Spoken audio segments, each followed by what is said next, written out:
But this is good, that's why we're doing this, that's why we pray.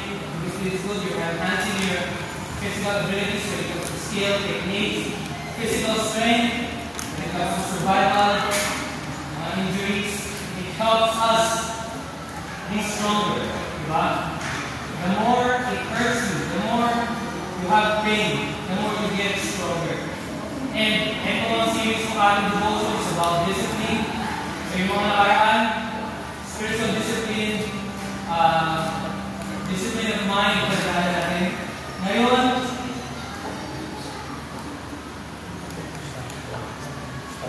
what I said, discipline of devotion. So, kung sinabing devotion, ano pa pasok sa isip natin? Anong typical understanding natin sa devotion?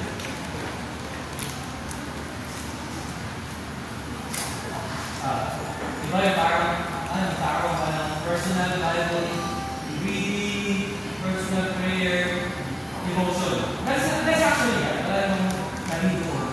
Pero it goes deeper. The meaning of devotion is, diba yung pagkatawag ng devoto?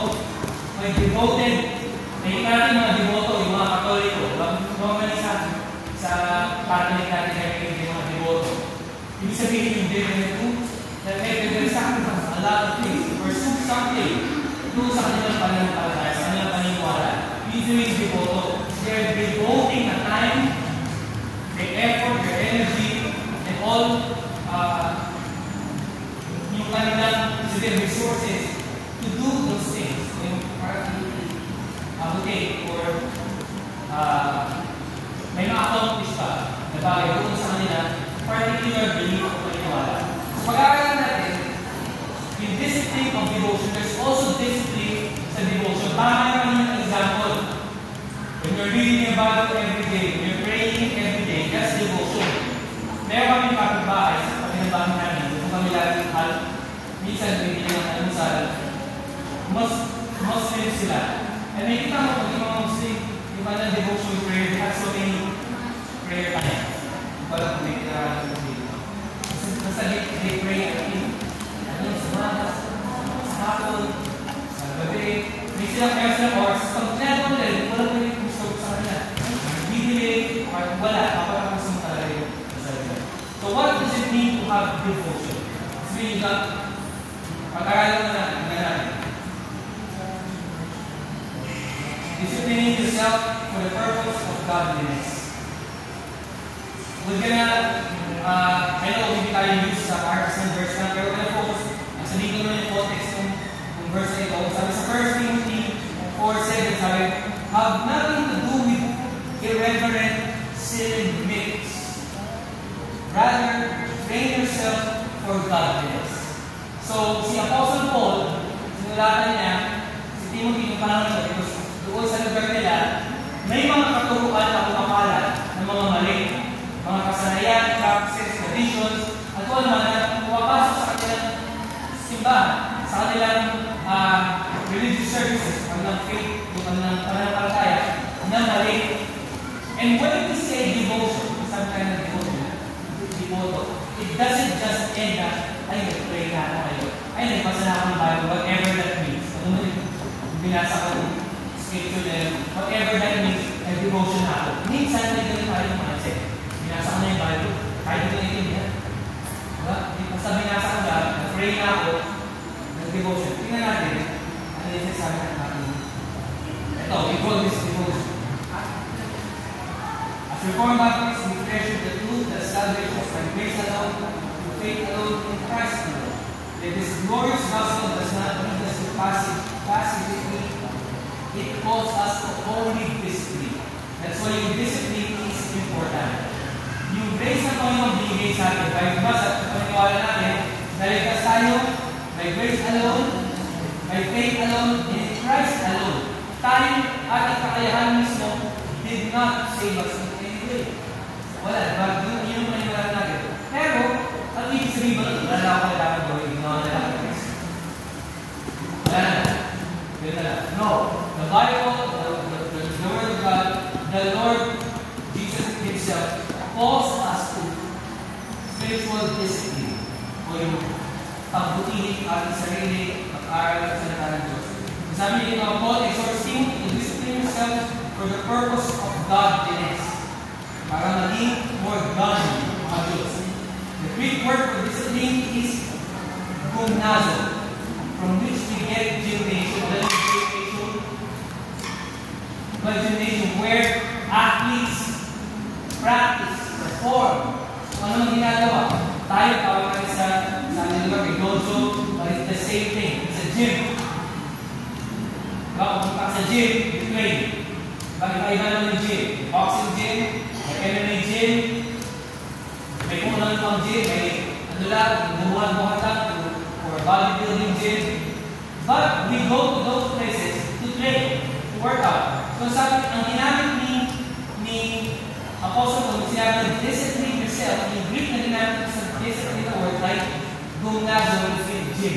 Sabihin, work out, train. As in, you train. Just like how we train here, minsan na nagagawa sa sacrifice, ganun dapat tayo sa sacrifice.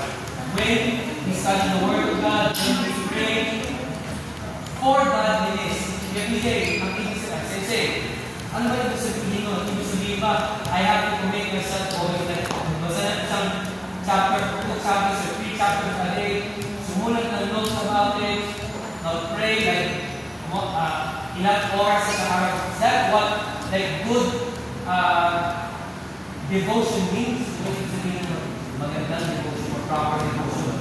No. Ang ibig sabihin lang ng devotion is we meditate on the Word of God. Sometimes I know the scriptures will read the Bible every day, ilang chapters every day, but it is good to read the Bible every day.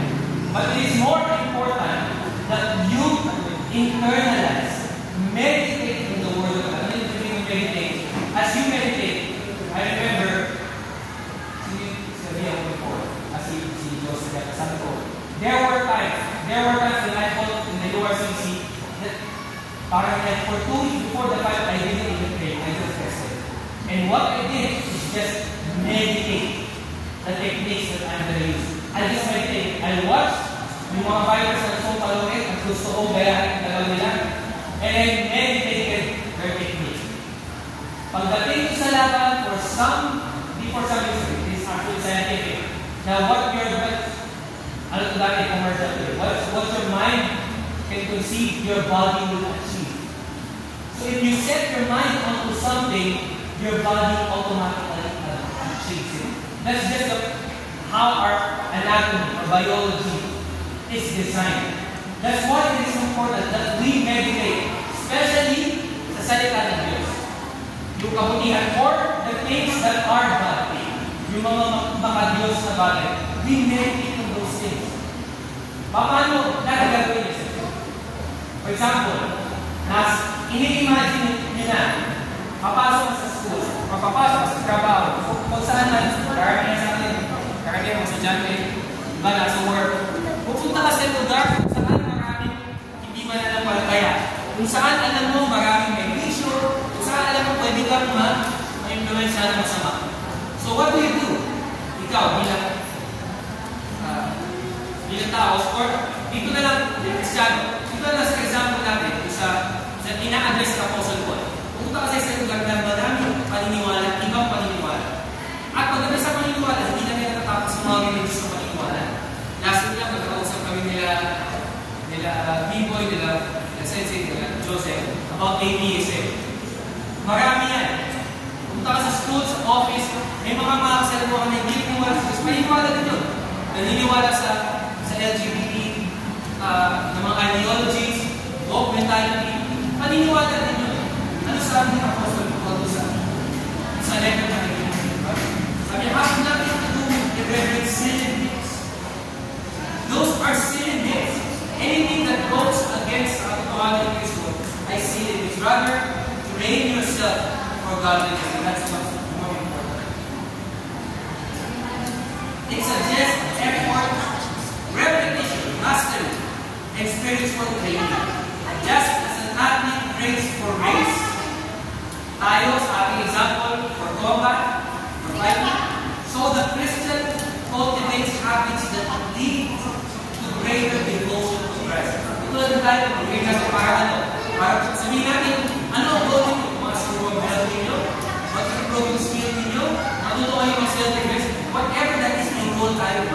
level up. Dapat spiritually, ganun din tayo. Again, our lives doesn't end in the physical realm. Everything that we do here is partially spiritual. Dahil ating paniniwala si Kristo ay nag-ahari na sa panahon natin, so we battle the things of this world. We battle the silly things. We stand up and speak out against this. But hindi natin kailangan ng physical ating lakas, malaking ng tao, malita sa pakikita. O kaya, atheist ka. Sino malagay sa suntukan siya tama? Ganun ba?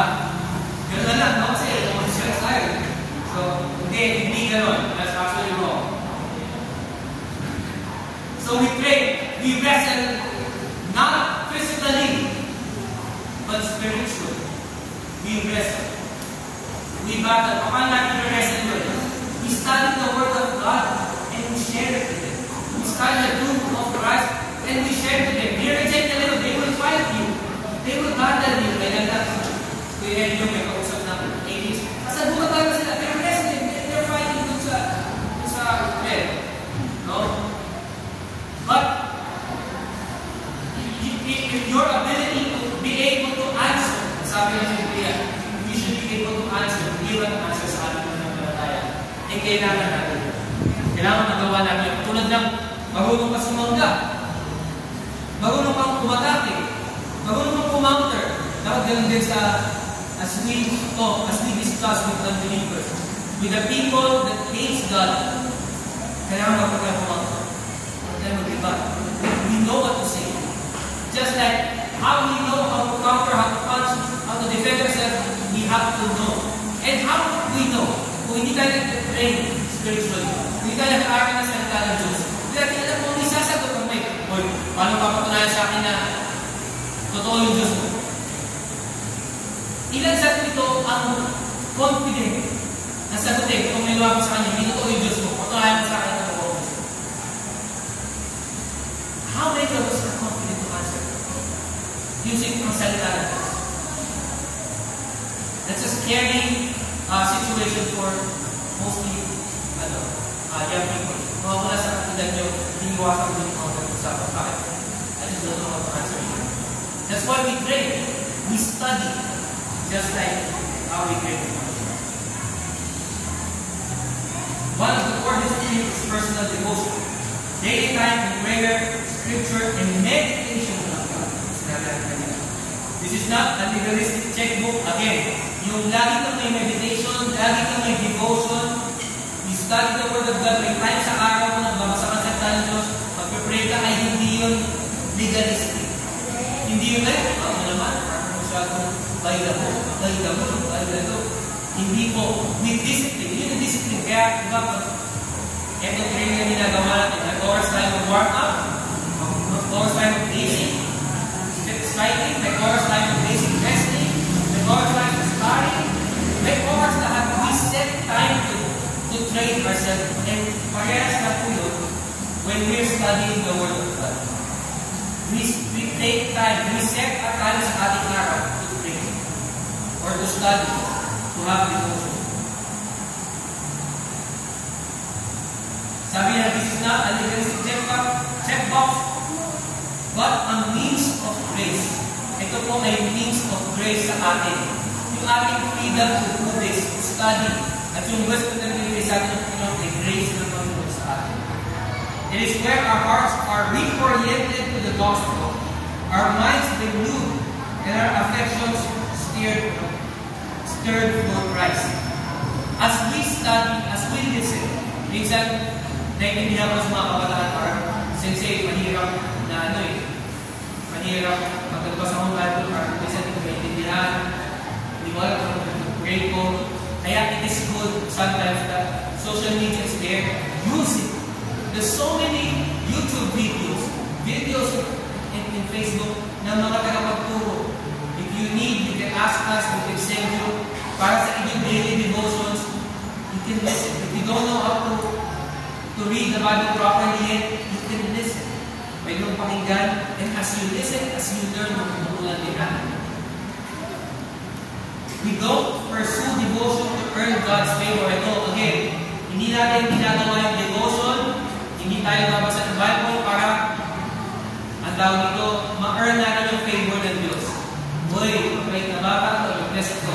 That's not what we believe. Tayo, prosperity gospel. Kapag mas marami kang tayong nabibigay sa devotion, sa oras sa Panginoon, i-bless ka niya, ma-earn natin yung favor ng Panginoon, hindi yun yung goal natin. Yes, may blessing sa paggawa ng kalooban ng Diyos, pero hindi yun ang goal natin. We pursue it because we already have His favor in Christ.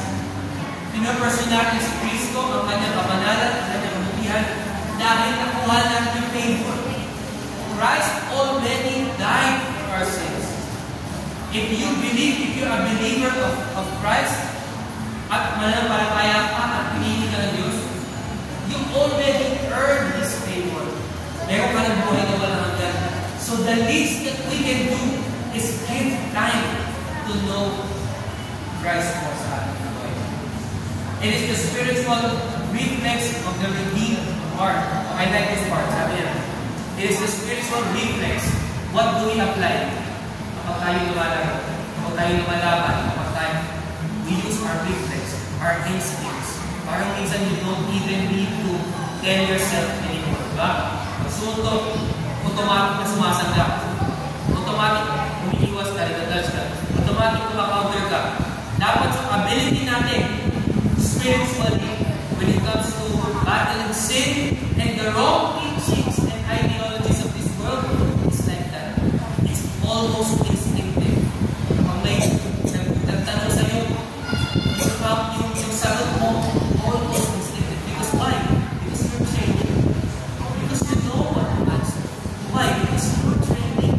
You're studying the Word of God. You're listening to the teachers, yung mga theologians. As the Puritans would say, grace does not destroy effort. It empowers it. Yun ang minsan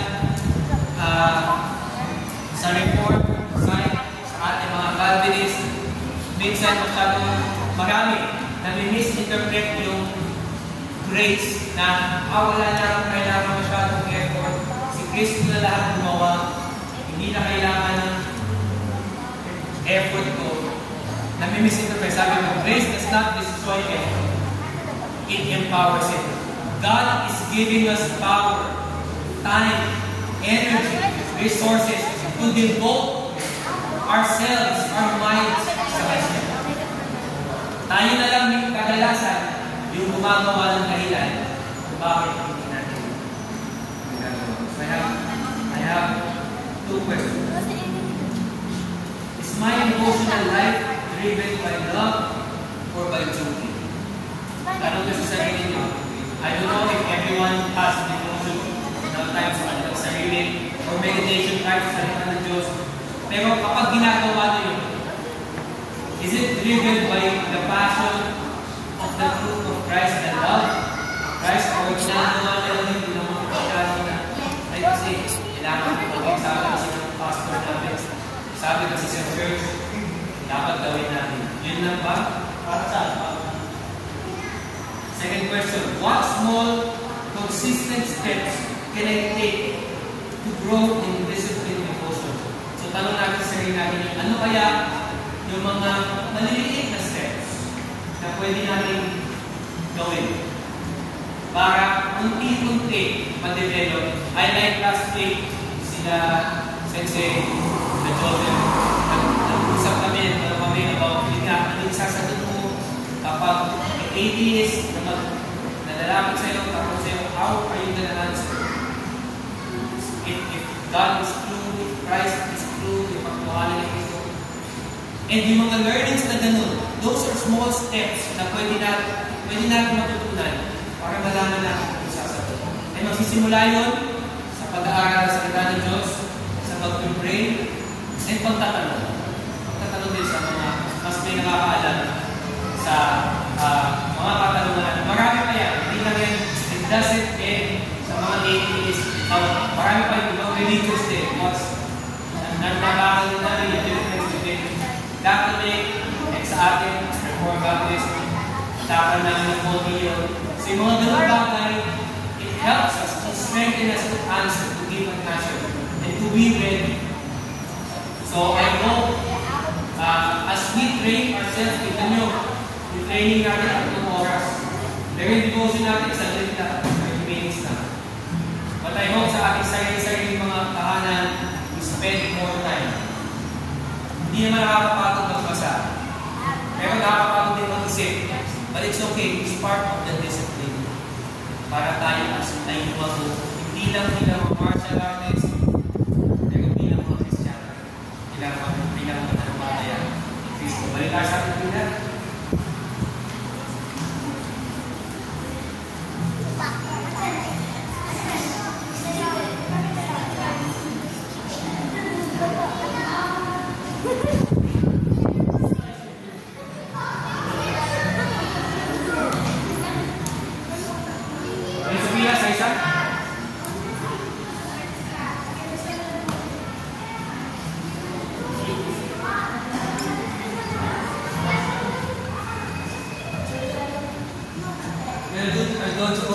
Nasa likod na yung dojo ko to. May kodi ko kayo.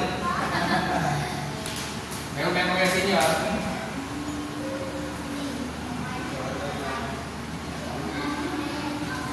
Okay, let's do the dojo. Dojo, Psalm 53. Ready to begin. The Lord is my shepherd. I shall not want. He maketh me to lie down in green pastures. He leadeth me beside the still waters. He restoreth my soul. He leadeth me in the paths of righteousness for his name's sake. Yet, though I walk in the valley of the shadow of death, I will fear no evil, for thou art with me. Thy rod and thy staff, they comfort me. Thou preparest a table before me in the presence of mine enemies. Thou anointest my head with oil, my cup runneth over. Surely goodness and mercy shall follow me all the days of my life, and I will dwell in the house of the Lord forever. Dojo, bow.